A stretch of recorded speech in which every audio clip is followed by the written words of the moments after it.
Léo, déjà félicitations. Merci. Ton premier marathon. Yes. À Tours. À Tours. Avec comme défi. Là, de respirer uniquement par les nez avec du scotch sous la bouche. Voilà, j'avais ça sur la bouche pour vous donner un peu l'idée des...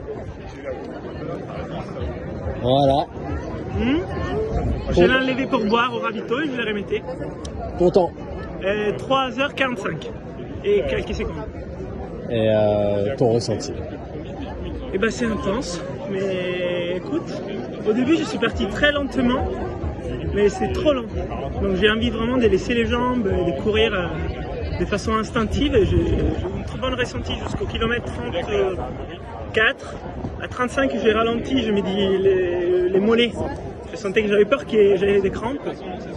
Et à 37, chute d'énergie. Et à 40, pareil, deuxième chute d'énergie. Et voilà, jusqu'à la fin. Après, à la fin, j'avais faim et soif. Et du coup, voilà, j'ai appris qu'il faut que je bois légèrement plus et je mange quelque chose pendant la course parce que là, je mangeais des oranges en fait, juste pour m'hydrater en fait, et c'était pas assez. En termes de, si tu peux nous parler très rapidement de ta prépa sur ces 3 derniers mois, qu'est-ce que tu as fait, qu'est-ce que tu as mis en place en termes d'exercice physique et qu'est-ce que tu as mis en place en termes de respiration? Ouais, surtout respiration, c'est en préparation donc minimaliste en termes de course. Je pense avoir fait, comme je te disais, peut-être même pas 80 km en 3 mois, avec 3 sorties longues en fait, 2 10 km et un 21, trail d'ailleurs, donc différent. Par contre, j'ai mis en place beaucoup d'exercices de respiration. Donc c'était environ 1 heure par jour. Des fois c'était plus, des fois ça a été un peu moins. J'ai travaillé aussi sur la posture, l'alignement de mes jambes, mon bassin, mes hanches et mes genoux pour éviter d'avoir les pieds qui partent de partout parce que je suis pas coureur. Donc je n'ai pas des techniques de course et j'ai jamais fait ça. Et tu faisais ça comment? Comment je faisais? Avec des exercices de yoga, donc running yoga. Je vous les conseille aussi par les fondateurs des running yoga. Pascal, merci. Et puis aussi, je fais des méthodes posturales et GOSCU. Voilà, pour aligner en fonction des photos qui me prenaient de moi. Et ça m'a aidé, ça m'a aidé à avoir moins mal parce que, en fait, dès que j'avais fait les 2 premiers 10 km, j'avais hyper mal aux genoux. Je me suis dit, il va falloir travailler. Et aujourd'hui, j'ai pas eu si mal que ça. Finalement, un petit peu de temps en temps, mais ça m'a pas empêché de courir. En termes d'exercice de respiration, est-ce qu'il y en a un spécifiquement que tu as plus travaillé avec d'autres? Non, je l'ai travaillé vraiment beaucoup, tout par le nez. Ouverture de la cavité nasale du nez, vraiment la base. J'ai travaillé la respiration Wim Hof, la respiration Katana, des exercices hypoxiques, hypercapniques en mouvement. Ça, je fais beaucoup. Et puis voilà, beaucoup d'autres exercices de yoga aussi. Ok, et maintenant, émotionnellement, comment est-ce que tu peux raconter un peu les différentes phases, comment tu te sens là, comment tu t'es senti avant la course? Je suis content parce que à la course j'étais KO. J'étais vraiment KO. Hier j'étais fatigué, avant-hier j'étais fatigué, toute la semaine c'était un peu intense. Ce matin quand je suis parti, j'ai dit on va voir, je donne le mieux. Et au début, les premiers 12-15 km, j'étais tranquille, je courais tranquille, mais je ne savais pas du tout à quoi m'attendre. Puis à un certain moment, j'ai vraiment envie de courir, j'ai eu de belles émotions, je me sentais en joie, donc ça c'était cool.